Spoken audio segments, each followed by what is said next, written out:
아침부터 계속 남편한테 전화가 왔었는데 시부모님이 주차장에 오셨다. 밥을 먹던 아이를 내복 차림으로 급히 데려갔다는데요. 옷이라도 입혀서 좀 데려가지. 30분 정도 지났던 것 같아요. 그래서 전화를 했어요. 차가 이동하는 소리가 들려요. 갑자기 어딜 가나요? 그 후 2시간이 넘게 연락이 두절된 남편. 뭔가 아이한테 무슨 일이 일어날 것만 같은 거예요. 왜냐면 이렇게 거짓말을 하고 데려간 적은 없었고 그곳은 제가 생각했을 때 안전한 곳이 아니었고. 그곳? 급기야 경찰에 아동실종 신고를 한 후 만삭의 몸으로 아이가 있을 법한 곳을 무작정 찾아 나섰습니다. 최근 남편이 자주 찾던 절. 그곳에 딸 지율이가 있었습니다. 아이가 빨간 색깔 염주를 감고 그 법당에 누워 있었어요. 에? 딸을 일으켜 급히 집으로 데려왔는데 저는 옷을 벗겼는데 아이고. 멍투성이로 발견된 아이. 아니. 특히 복부에 집중된 피멍 자국.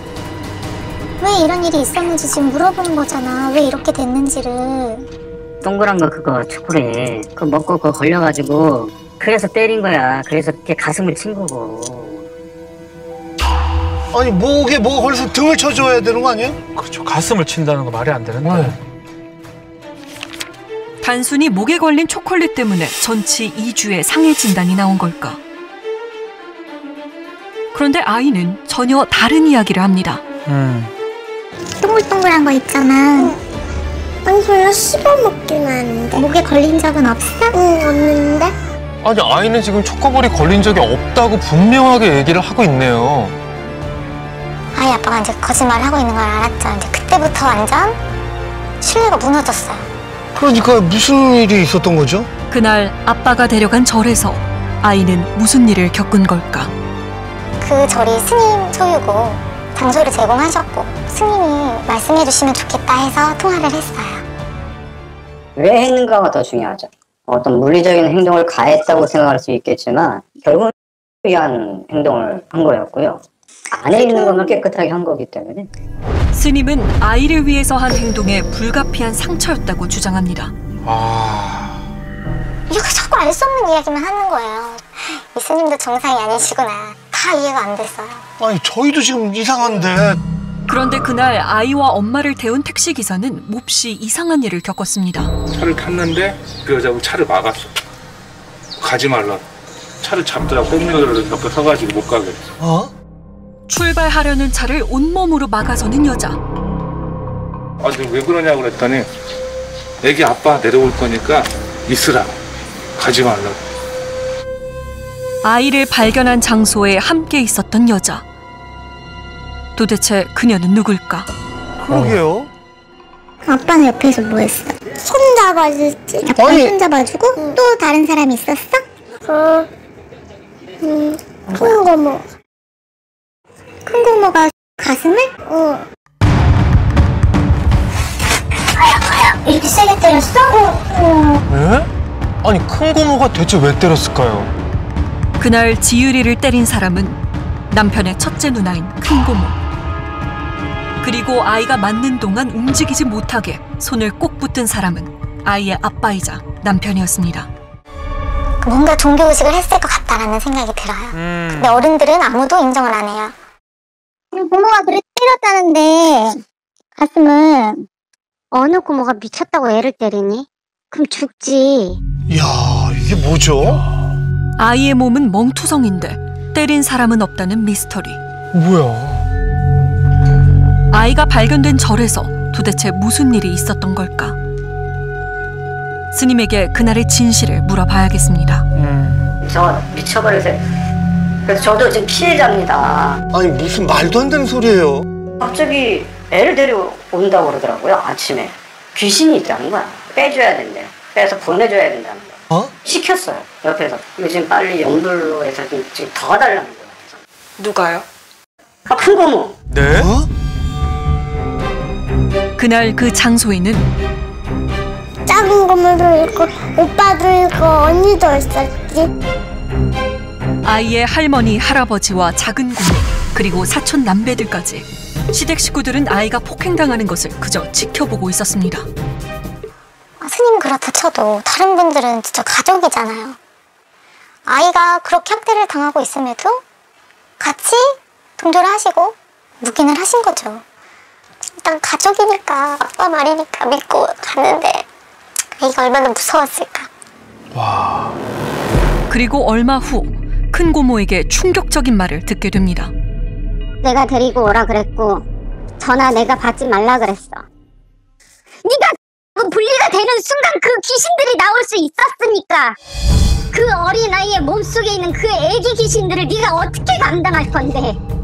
그 다음번에 똑같은 일이 생겨도 나는 또 할 사람이야. 그게 네가 가는 길이고 내 식구를 살리고 불쌍한 영가들을 구하는 길이야. 그게. 와. 그날 아이는 큰 고모에게 일종의 퇴마 의식을 당했던 것. 제 아이 아빠는 이제 그때서 얘기를 해요. 누나 말이 맞다. 나한테 누나 말을 다 믿는다. 이제 남편조차 믿을 수가 없는 거예요. 잘했어. 마무리. 정말 가정적이었고 또 아이들한테도 엄청 잘했고 저한테도 그랬고. 좋은 아빠인데요. 예. 가족이 함께한 지난 10년의 세월은 남편에게 아무것도 아니었을까요?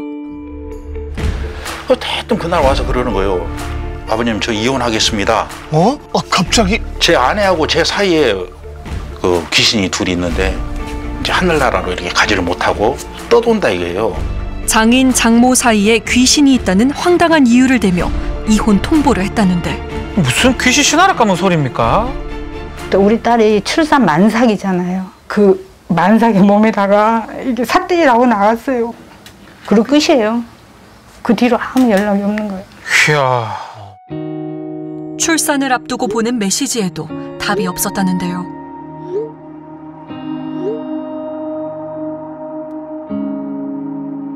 그렇게 엄마는 홀로 둘째를 낳았습니다. 그렇게 8개월이 지났습니다. 아이들은 커가는데 남편은 여전히 종적을 감춘 상황. 남편을 찾아 큰 고모 집에 간 하선 씨. 과연 이곳에서 남편을 만날 수 있을까?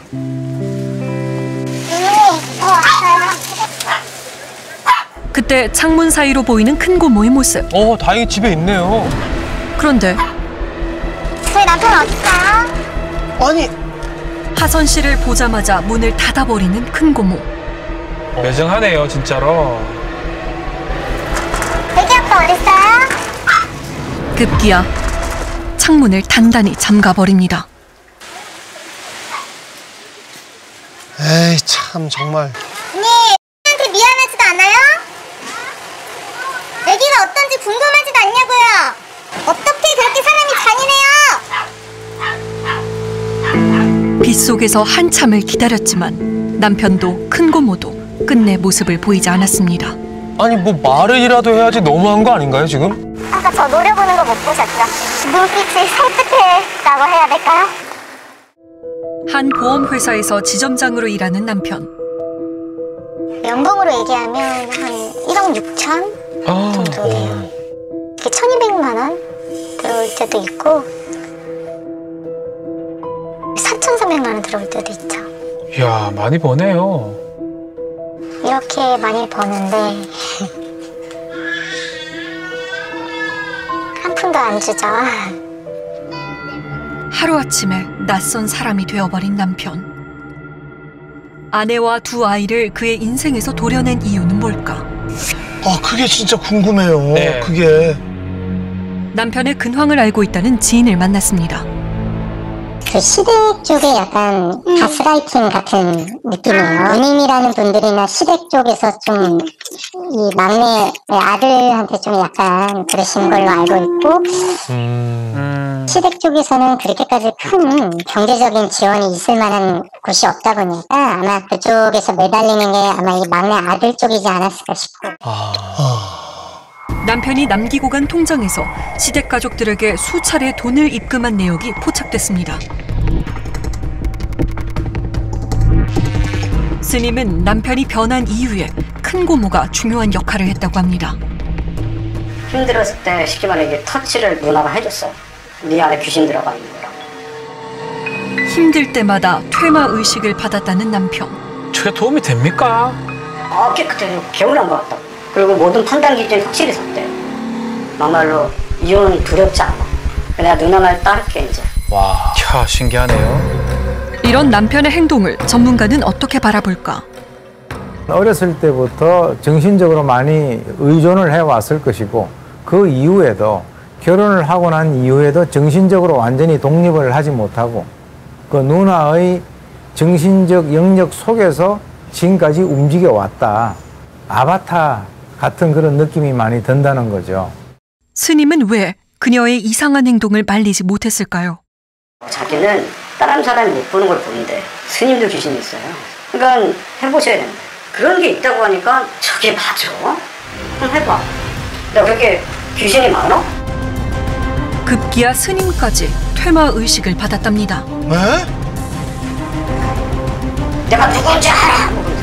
내가 신이야. 이러는 거예요. 에? 스님도 멍 드셨어요 혹시? 멍이 안 들 수는 없어요. 멍 들어. 근데 이게 온 집안 식구가 다 멍들었어요. 예? 다 퇴마하시게 그냥? 어머니, 아버지, 둘째 고모, 심지어 자기 아들, 딸 전부 다. 그러니까 빼고는 다. 아니 뭔 일이에요 이게? 남편과 시댁 식구들에게 꼭 묻고 싶은 게 있습니다. 저를 이해시켜줬으면 좋겠어요. 그래도 가족이었는데 아이한테며 저한테 어떻게 갑자기 이럴 수 있는지. 항상 남편과 함께 왔던 시댁을 이번에는 혼자 왔습니다. 시댁 가족들 같은데요? 네, 시부모님과 작은 고모라고 합니다. 한가로이 주말을 보내고 있는 시댁 식구들. 그때 하선 씨를 발견한 시아버지. 그런데 얼굴을 보자마자 등을 돌려 집으로 들어가 버립니다. 손짓으로 강한 거부 표시를 하며 문을 굳게 닫아버리는 작은 고모. 이야. 안녕, 사랑해. 어떻게 그럴 수가 있어요? 어떻게 귀신이 있다면서 머릿속에 사람도 괜찮냐고 물어보는 사람도 없고 아이는 계속 힘들어하는데 본인들만 잘 먹고 잘 살고. 급기야 시댁 식구들의 신고로 경찰이 출동했습니다. 참 너무하네요. 와. 얘도 좀 치워주세요. 며느리고요. 얘 치워주세요. 아 치워달라니 이게 참. 일단은 그래서 뭐 만나기 원치 않으신다고 하니까 며느리여도 안 되는 거예요? 아직까지는 그래도 가족인데. 흔히 우리가 얘기하는 온 가족이 이렇게 합심해가지고 하는 어떤 찍어내기 이혼, 축출 이혼 이런 것이지 않나 이제 그런 생각이 많이 들고. 그 집안에서 전해 내려오는 또는 전수가 되고 있는 그런 독특한 그 무속적인 분위기, 가족의 전반적 분위기에 동조를 하지 않는다라고 한다면 끊어낼 수밖에 없다라고 그쪽에서는 판단할 수밖에 없죠. 지금 이 집 분위기에 동의하지 않는 며느리까지 끊어낸다면 이쪽 집에서 그런 종류의 아동학대라든지 또 추가적인 문제가 발생할 수 있는 가능성은 상당히 높다고 봅니다. 아동학대에 대한 경찰 수사는 어떻게 진행되고 있을까? 아버지하고 고모하고 작은 고모하고 스님하고 피의자로는 다 입건돼 있습니다. 아동복지법 위반의 신체적 학대 혐의입니다.